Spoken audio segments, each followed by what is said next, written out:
ready to look at part 2. When we finished up part 1, we had just stepped back down with our left foot coming out of some left hip drops, and I told you just to leave that weight out there on the left, and that we were going to lead into something else. And here's something else we're going to lead into is an inverted Maya, where we bring our hip up and in on each side. And we're going to start on the left because that's where we had pushed ourselves out to with the last step.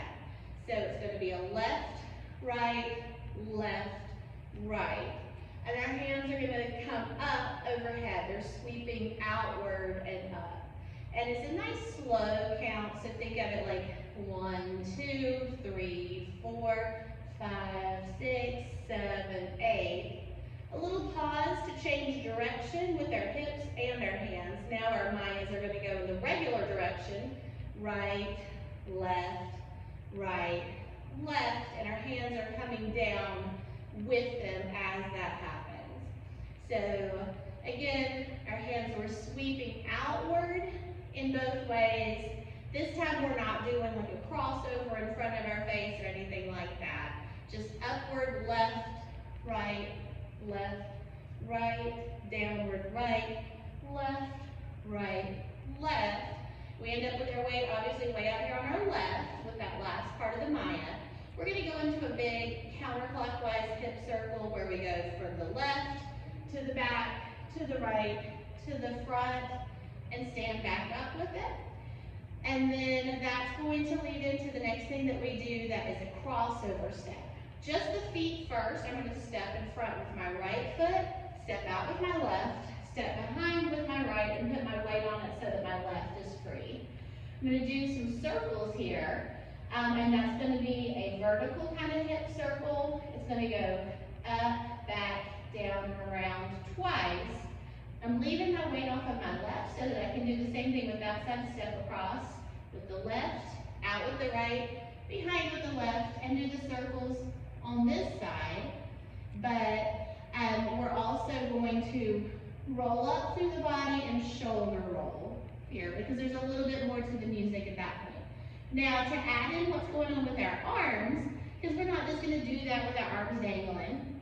When we step across, we're bringing our arms together and apart in front of us. And then when we're doing our hip, we're framing by having our hand that's on the side with the hip down the side of it, and the hand that's on the opposite side touching the back of the head. So we started with our right over left. We're going this way, 2 circles, going back to left over right, 2 circles, roll up, shoulders.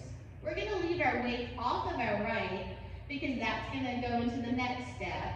It's going to be what we're stepping off with. So right at the end of the shoulder rolls, we're going to step in front with the right, point out the left foot, and also give the hip a little bump to that side, a little strong bump.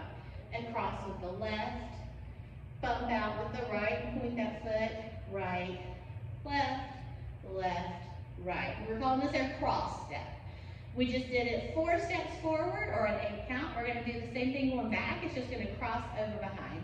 Right, left, right, left, right.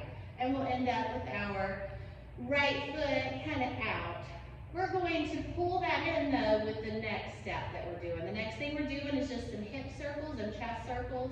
So as I start my hip circles, I'm just going to drag that leg in. So I'm going to start going to the left, back, right, and around.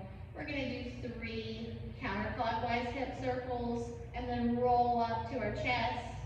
Do 3 counterclockwise chest circles and roll down to our hips, and also take our arms down with that roll down so that we have them down in order to make a contrast when they come back up on the next step. And then we're ready to add on something that you already know to next week, and some stuff that you don't know that's going to be very emotive and really cute. So that's the end of part 2. Listen to the music, try to listen to where those parts come in there, where you can identify what's happening in each one, even if you're not practicing to it. But obviously you want to practice to it too. And then we'll be